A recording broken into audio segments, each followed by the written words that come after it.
Chers frères et sœurs, je veux d'abord remercier le comité d'organisation de me faire l'honneur et le plaisir de cette invitation. Revenir à la Convention des Cévennes réveille de très vieux souvenirs en moi. Je me souviens, enfant, à 5-6 ans, d'avoir accompagné ma mère, c'était pendant la guerre, à la Convention à Alès. Nous étions alors plus ou moins réfugiés à Vallon Pont d'Arc. Et je me rappelle que nous prenions le car gazogène pour aller à la Convention. Je suis heureux que nous entamions notre réflexion commune en considérant un des textes les plus importants, fondateurs de toute l'Écriture sainte, qui nous met au diapason par rapport à tout ce que nous devons considérer ensemble. Il s'agit d'un passage souvent cité de la seconde épître de l'apôtre Paul à Timothée, presque son testament spirituel, et nous avons à nous concentrer sur le chapitre 3, les versets 14 à 17. Second à Timothée, chapitre 3, versets 14 à 17. Je ne vais pas lire la traduction qui est imprimée sur les programmes. Je ne vais pas non plus lire la traduction de la Nouvelle Bible Second, dont j'ai été co-responsable. J'ai fait une traduction spécialement pour ce soir. Et je vais donc vous la lire et j'y ai introduit 2 ou 3 points que je vais reprendre dans l'explication plus développée ensuite. Donc, proposition au moins de traduction de la seconde à Timothée, chapitre 3, versets 14 à 17. Donc l'apôtre s'adresse à son disciple très aimé. « Toi, demeure en ce que tu as appris et reconnu comme certain, sachant auprès de qui tu l'as appris, et que depuis ta plus tendre enfance, tu connais les écrits sacrés, eux qui ont la puissance de te rendre sage pour le salut par la foi dans le Christ Jésus. Toute écriture, étant produite par le souffle de Dieu, est aussi utile pour l'enseignement, pour la réfutation, pour la correction, pour l'éducation, celle qui est dans la justice, afin que l'homme de Dieu soit équilibré, équipé pour toute œuvre bonne. » Jusqu'ici notre lecture de la parole de Dieu. Un contraste me frappe depuis longtemps entre les anciens et les modernes, les anciens, les penseurs de l'Antiquité, et puis nos contemporains et ceux qui ont précédé sur plusieurs générations. Pour les anciens, devenir, c'est être moins. Le devenir, c'est de l'être qui se dégrade, de l'être qui s'use, qui se fissure, qui se disloque, qui part en poussière et retourne à la poussière. Alors que pour les modernes, ce qui est, simplement, sans changer, mais c'est du sclérosé. Ce n'est pas intéressant. C'est mort ou presque mort. Et du coup, demeurer, le verbe qu'emploie l'apôtre Paul au début de l'exhortation que nous avons relue, demeurer, qui correspond quand même à une situation d'être stable, demeurer qui est un verbe clé de toute la Bible et qui est traduit « reste attaché » dans la traduction qui a été mise sur le programme, c'est passé pour un demeuré parmi beaucoup de nos compatriotes et concitoyens. Il me semble également absurde de conserver pour conserver que de changer pour changer. Tout dépend de ce qu'on veut conserver, tout dépend de ce qu'on veut changer. Mais ce n'est pas ainsi que notre monde réagit. Notre monde, cette modernité tardive, notre monde supporte bien l'absurdité de changer pour changer. Et cela frise, à mon avis, le ridicule. Mais ce ridicule ne tue pas du tout. Il fait gagner les élections. Si vous prenez toutes les élections depuis plusieurs décennies, quel est l'argument majeur qui a fait triompher? C'est la promesse du changement. Et ce n'est pas seulement la France, d'ailleurs, qui est atteinte de ce ridicule. C'est là une illustration de ce choix d'un devenir toujours mouvant, toujours changeant, par opposition à ce qui est et qui demeure.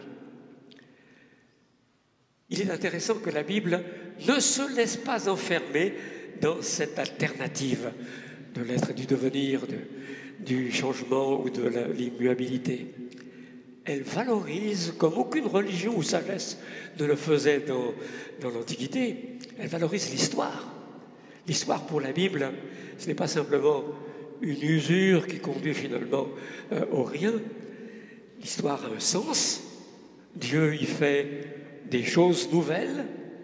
Il ne faut pas pleurer l'âge d'or révolu. Il faut regarder ce que devient, par la grâce de Dieu, ce que devient et va devenir le monde. Mais la Bible n'affaiblit pas pour autant la vérité de l'être immuable. Je suis l'Éternel. Le mot éternel n'est pas une simple traduction du nom Yahweh, par lequel Dieu se révèle à son peuple d'alliance dans l'Ancien Testament, mais il correspond quand même à certaines connotations. La paraphrase que Dieu propose lui-même en Exode 3, c'est « Je suis ». La plénitude d'être. Et Malachie précise « Je suis l'Éternel, je ne change pas ». Et l'épître de Jacques au premier chapitre souligne qu'il n'y a pas en lui de changement ni d'ombre de variation. Il paraît que Jacques utilise là une expression technique des astronomes. Les astres étaient vénérés pour la régularité de leur cours. Justement, c'était toujours la même chose, immuablement. Mais quand même, on détectait parfois une ombre de variation. Dans le Dieu qui est le Père des Lumières, dit Jacques, il n'y a même pas une ombre de variation. Donc le thème est aussi très fortement marqué dans toute l'Écriture. Et cela s'applique à la vérité, car le Dieu biblique est le Dieu de vérité. On pourrait dire qu'il y a une histoire de la vérité. Dans la seconde épître de Pierre, au premier chapitre, verset 12, on a cette expression remarquable, la vérité présente. La présente vérité. En tant que la vérité est révélée dans l'histoire, reçue, mise en œuvre dans l'histoire. Mais jamais l'Écriture ne suggère que la vérité change, que ce qui est vrai à un moment cesse de l'être au moment suivant. Le psaume 119, verset 160, qui dit que le principe de la parole de Dieu, c'est la vérité, associe la vérité avec l'éternité. Et Jésus lui-même, notre Seigneur, vous le savez, dit que le ciel et la terre passeront, mais que ses paroles ne passeront pas. C'est sur le fondement de cette stabilité éternelle que nous sommes appelés par l'exhortation de la seconde à Timothée à demeurer dans ce que nous avons appris et reconnu comme la vérité de Dieu, la vérité certaine. Et cela ne nous oblige pas alors à faire du surplace. La mauvaise immobilité, à rester comme congelé, non, la suite le montre bien. Mais il y a une permanence de la vérité de Dieu qui ne change pas et en laquelle nous sommes invités à demeurer. Et l'apôtre énonce 4 raisons fondamentales qui appuient cette exhortation « Demeure en ce que tu as appris ». Et nous allons les considérer, les 4, l'une après l'autre. D'abord, dit l'apôtre, demeure en ce que tu as appris, sachant auprès de qui tu l'as appris. C'est la première considération qu'il met en valeur. Alors de qui parle-t-il? L'apôtre lui-même n'est pas exclu, parce que dans les versets qui précèdent, versets 10 et 11, l'apôtre souligne que Timothée l'a accompagné dans ses épreuves, dans l'exercice de son ministère. Mais il semble ici quand même que la référence soit plus simplement familiale, car c'est depuis sa tendre enfance. C'est un mot qui désigne l'âge des nourrissons dans l'original. C'est depuis sa tendre enfance qu'il connaît les écrits sacrés. Et cette parole de l'apôtre Paul ici fait écho à ce qu'il dit dans le premier chapitre, au verset 5, où il dit que la foi qui habite maintenant Timothée a été celle de sa mère, Eunice, et de sa grand-mère. Les grands-parents, c'est important aussi. La foi de sa mère, de sa grand-mère, de sa lignée généalogique. Alors bien sûr, il s'agit de l'Ancien Testament, puisque à l'époque où Timothée n'était qu'un nourrisson, le Nouveau Testament n'avait pas encore été écrit. Mais nous avons, je dirais, pleinement le droit d'étendre ce qui est dit des écrits sacrés de l'Ancien Testament au Nouveau. Comment un chrétien douterait-il de la valeur au moins égale de la parole de Jésus consignée par ceux qui l'ont entendu et de la parole de ses envoyés remplis de son esprit. Et d'ailleurs, dans la seconde épître de Pierre, au verset 16 du dernier chapitre, du troisième chapitre, les écrits de Paul sont mis dans la même catégorie que les autres écritures. Donc nous n'avons pas là de scrupule à avoir à étendre ce qui est dit de l'Ancien Testament au Nouveau. L'apôtre Paul souligne donc ici la valeur de la continuité dans l'économie, le déploiement de la grâce de Dieu. Il n'y a rien d'automatique. Et il ne suffit pas d'avoir une grandiose et pieuse généalogie. Mais Dieu aime faire valoir la continuité de sa grâce. Il aime doubler de ses bienfaits la succession naturelle. Et cette succession naturelle inclut d'ailleurs la transmission de la Bible, de la connaissance de la Bible aux enfants. Il ne s'agit pas seulement de biologie, là, entre la mère et la grand-mère de ce Timothée auquel s'adresse l'apôtre. Alors vous me permettez, juste un petit aparté personnel, me retrouver au bord du Gardon. Cela m'émeut un peu parce que cela me rappelle précisément cette grâce dont je bénéficie. Je ne peux pas oublier qu'il y a une des lignées de ma généalogie dont mes ancêtres se sont retrouvés dans ces montagnes, la lignée Saïens. Et je suis quand même très heureux dans le Seigneur qu'il y ait le nom Saïens dans la liste des galériens pour la foi au musée du désert. Que vous m'invitiez est un moyen pour moi aussi de me rappeler cette grâce de Dieu. Alors il y a l'enseignement de la Bible aux enfants et il y a aussi le témoignage qui s'associe, sachant de qui tu l'as appris. Il n'y a pas seulement une passation de connaissances, il y a aussi le sceau d'une vie qui a été marquée par cette parole transmise.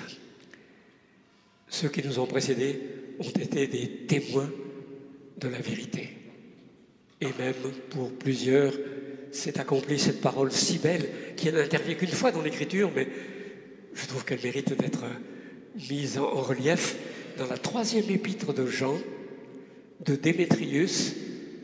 L'apôtre Paul dit non seulement que tous lui rendront témoignage, la vérité lui-même, la vérité elle-même lui rend témoignage.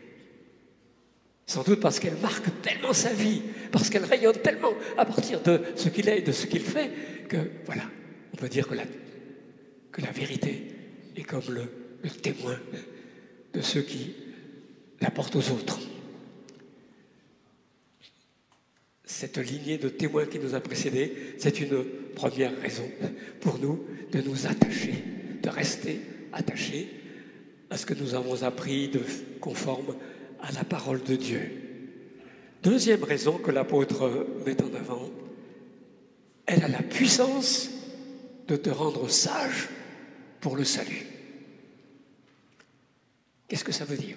Ça veut dire d'abord que l'effet de la Bible, ce n'est pas un effet magique. La Bible n'est pas un talisman. Vous avez parfois des histoires de gens qui, à la guerre, avaient un Nouveau Testament dans la poche de leur blouson et qui ont été protégés d'une balle mortelle par ce Nouveau Testament. Bon, Dieu a pu donner un signe de ce genre, mais ce n'est pas cela qui est la valeur de la Bible pour le salut. Et ce n'est pas par la répétition simplement des mots. Ce n'est pas à la manière des mantras de l'hindouisme où l'angoisse se calme par la répétition, constamment de la même formule. Non, la Bible rend sage à salut. Il s'agit d'assimiler le contenu de sens. C'est le sens qui importe. C'est pour cela qu'on peut utiliser des traductions, qu'il n'y a pas une langue sacrée qui exclut les traductions. C'est le sens qui importe et il s'agit de le saisir. Dans la première épître aux Corinthiens, au chapitre 14, l'apôtre Paul met très fortement en évidence ce souci qu'il a du sens. Il faut préférer la prophétie comme charisme dans l'Église parce que le sens, à ce moment-là, est communiqué. C'est tout le raisonnement de l'apôtre dans ce chapitre. C'est le sens qui importe. Dieu veut que nous comprenions quelque chose. Alors nous ne comprenons pas tout. Nous connaissons en partie et nous comprenons peut-être encore moins que ce que nous connaissons. Mais Dieu veut que nous comprenions quelque chose, assez pour accéder à cette sagesse qui conduit au salut. Car ce n'est pas une sagesse cultivée en tant que sagesse pour elle-même, mais pour le salut, appliquée à la vie. La sagesse de saisir l'offre du salut, pour commencer. Et la sagesse de demeurer dans l'enseignement salutaire qui permet de croître dans le salut et de le mettre en œuvre dans cette vie avant la plénitude qui nous est promise. Mais pour ne pas risquer de malentendus, l'apôtre ajoute quand même par la foi qui est dans le Christ Jésus. Il ne faudrait pas que la sagesse, la constitution, l'édification d'une sagesse devienne comme une sorte d'œuvre dont nous nous targuerions secrètement face à la question du salut, en disant si j'ai réussi à être sage, je suis assez sage pour être sauvé. Non, non, c'est par la foi seule, dans le Christ Jésus, que nous sommes sauvés. Troisième raison qu'il met en évidence, au verset 16, toute écriture, c'est-à-dire tout passage de l'écriture sainte, c'est une expression qui n'est pas ambiguë, inspiré est utile. Je mets inspiré entre deux virgules, où je paraphrase comme tout à l'heure, étant inspiré, étant issu du souffle de Dieu, produite par le souffle de Dieu.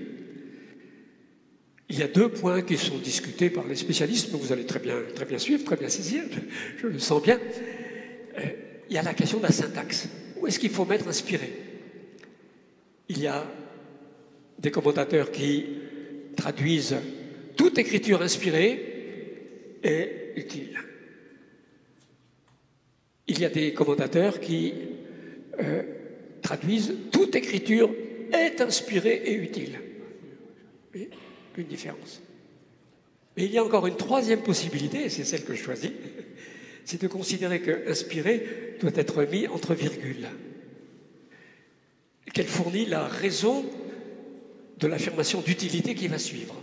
Toute écriture, du fait qu'elle est inspirée, a cette utilité.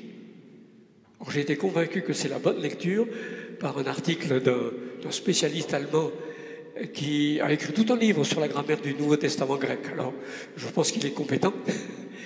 Et c'est également l'interprétation de quelqu'un qui savait le grec, le grand Origène, ce père de l'Église, qui était l'érudit le plus fantastique de son temps, le plus grand de toute la première partie de l'Antiquité chrétienne. Donc, je pense qu'on peut dire que cette lecture de la syntaxe, il n'y a pas de ponctuation dans les manuscrits anciens, donc il faut trouver quelle est la bonne. Cette lecture de la syntaxe, je crois, peut être acceptée. Mais le deuxième point qui est débattu, c'est la manière de bien comprendre le mot. C'est un seul mot qui est traduit généralement divinement inspiré. Le mot inspiré a tant d'usages divers en français que déjà ça crée un peu d'équivoque. Et puis dans sa construction, inspiré, dans, il suggère que l'esprit est placé comme dans l'écriture, dans la Bible. Mais ça, ce n'est pas dans le mot de l'original. Le mot de l'original n'a pas ce qui correspond à ce dans inspiré. Et le mot, je crois, veut dire, ça a été démontré par des gens très bien, et reconnu même par exemple par certains auteurs catholiques. Le mot veut dire produite par le souffle, l'inspiration, l'esprit. Souffle et esprit se traduisent le même mot dans la Bible. Produite par le souffle de Dieu. C'est l'esprit de Dieu qui a produit cette parole, l'a produite comme à travers les auteurs humains, mais cela venait de Dieu. Et de même que toute parole humaine est produite par le souffle qui porte cette parole. Toutes les paroles que je vous dis sont blochérement inspirées. Elles sont produites par le souffle. Le mot qui est employé ici dans l'original signifie que l'écriture, toute écriture, est parole de Dieu, par l'œuvre de son esprit qui a émis cette parole à travers les hommes choisis par Dieu qui ont été guidés, portés pour dire les choses que Dieu voulait dire. Voilà la raison fondamentale pour laquelle nous avons à demeurer dans les choses que nous avons apprises. Et c'est de là que procède l'utilité. Il s'agit d'appliquer cette parole. Si quelqu'un reconnaît que l'Écriture est parole de Dieu, mais n'en fait rien dans sa vie, cela ne lui sera pas de grand profit. Il s'agit de l'appliquer. Et Paul a 4 termes qu'il répartit très bien. Le premier et le dernier sont de caractère positif. Le premier, l'enseignement, le dernier, l'éducation. Et puis, les deux du milieu sont plutôt négatifs. Réfutation, correction. Alors, c'est négatif en apparence, parce qu'il s'agit de nier le négatif. Et donc, ça devient positif. Il s'agit de nier l'erreur, de corriger ce qui était tordu, de redresser, donc c'est positif. Mais l'expression même a un caractère négatif. Donc, vous voyez, 2 mots aux 2 extrémités qui énoncent la chose de façon positive, et 2 mots au milieu, réfutation et correction, qui disent d'une manière qui peut sembler négative, parce que c'est nécessaire aussi de pointer les fautes et de dire non. Et puis, les 2 premiers mots, enseignement et réfutation, concernent plutôt la doctrine, la révélation pour la foi. Et les 2 mots 3 et 4, correction et éducation, concernent davantage la conduite, la révélation pour les actes et les attitudes. Vous voyez comment l'apôtre Paul compose de manière très, très rigoureuse ce qu'il dit. L'écriture, parole de Dieu, donc, est le moyen de mettre notre vie dans l'axe, de redresser ce qui a été dévié, de combler ce qui a manqué. Voilà la raison principale pour laquelle nous devons demeurer dans ce que nous avons appris à partir de l'Écriture. Mais ici, je ne peux pas éviter une réflexion qu'on pourrait dire contemporaine, mais ça fait plusieurs siècles déjà qu'il faut la faire. J'affirme ce que l'apôtre Paul affirme, je suis persuadé qu'il y a identité de signification, mais vous le savez, nous sommes constamment la cible d'une propagande contraire.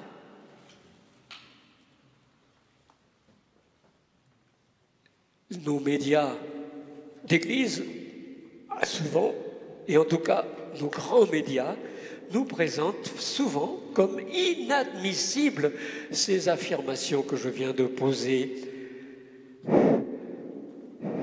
Des vulgarisateurs talentueux présentent comme une vérité scientifique tout à fait établie que la Bible fourmille d'erreurs et de contradictions, que ces histoires fondatrices ressortissent au genre des mythes et des légendes. C'est évident, il faut être vraiment demeuré pour encore croire autrement.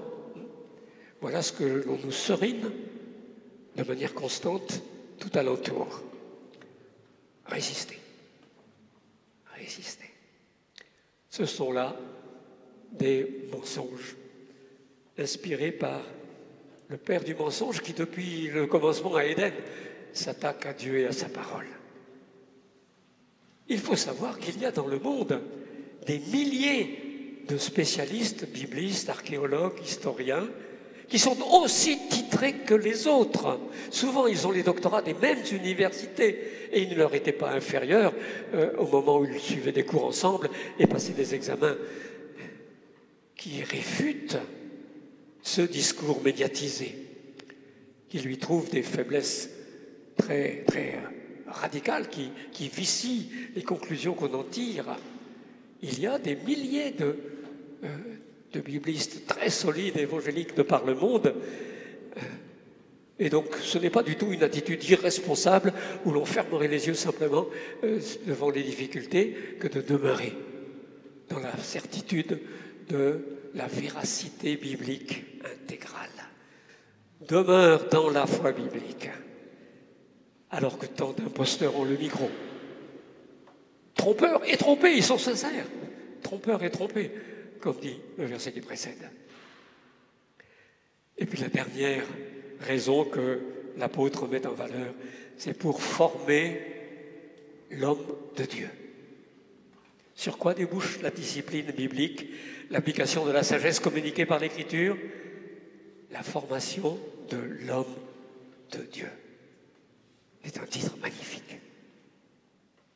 Et on peut le traduire aussi femme de Dieu, parce que le mot homme, là, ce n'est pas l'homme pour masculin. Il y a deux mots différents en grec. C'est l'homme générique, incluant aussi bien les femmes. Donc, homme de Dieu et femme de Dieu.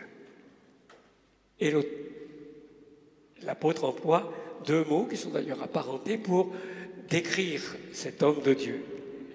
Le premier, je l'ai traduit équilibré. Alors, ce n'est pas la traduction habituelle. J'ai un peu forcé les choses, je le reconnais. Une traduction qui serait tout à fait normale serait accomplie. Mais l'idée, dans l'emploi de ce terme, c'est l'idée des justes proportions. Dans l'usage qui en est fait par plusieurs auteurs pour le nombre pair. Le nombre pair, il repose sur deux jambes, contrairement au nombre impair. Le nombre impair, il est de gringoire, mais le nombre pair, il est, lui, équilibré. Eh bien, c'est ce mot-là qui est employé pour l'homme de Dieu qui demeure dans les choses qu'il a apprises. Cela me semble une indication assez intéressante. Et l'autre terme, alors, peut se traduire et préparer, équiper pour le service, pour le ministère de la parole. Un grand père dominicain, je prends mon bien où je le trouve, le père Ceslas Spik, qui était un maître de la lexicographie grecque. Il a écrit un ouvrage en plusieurs volumes qui fait autorité. A écrit un commentaire sur les épîtres dites pastorales, les épîtres à Timothée, et il commente ces versets par cette formule. L'homme de Dieu est avant tout l'homme de la Bible. Ça fait plaisir qu'un bibliste catholique dise la chose aussi nettement. On peut résumer le message que nous considérons ce soir par cette formule. L'homme de Dieu est avant tout l'homme de la Bible. Frères et sœurs, serons-nous des hommes et des femmes de la Bible, résistant aux mensonges des experts trompeurs et trompés? Serons-nous surtout des hommes et des femmes de Dieu qui le glorifient, qui rendront témoignage à la vérité et à qui même, si Dieu veut la vérité, rendra témoignage et qui communiqueront à d'autres la sagesse pour le salut par la foi en Jésus-Christ.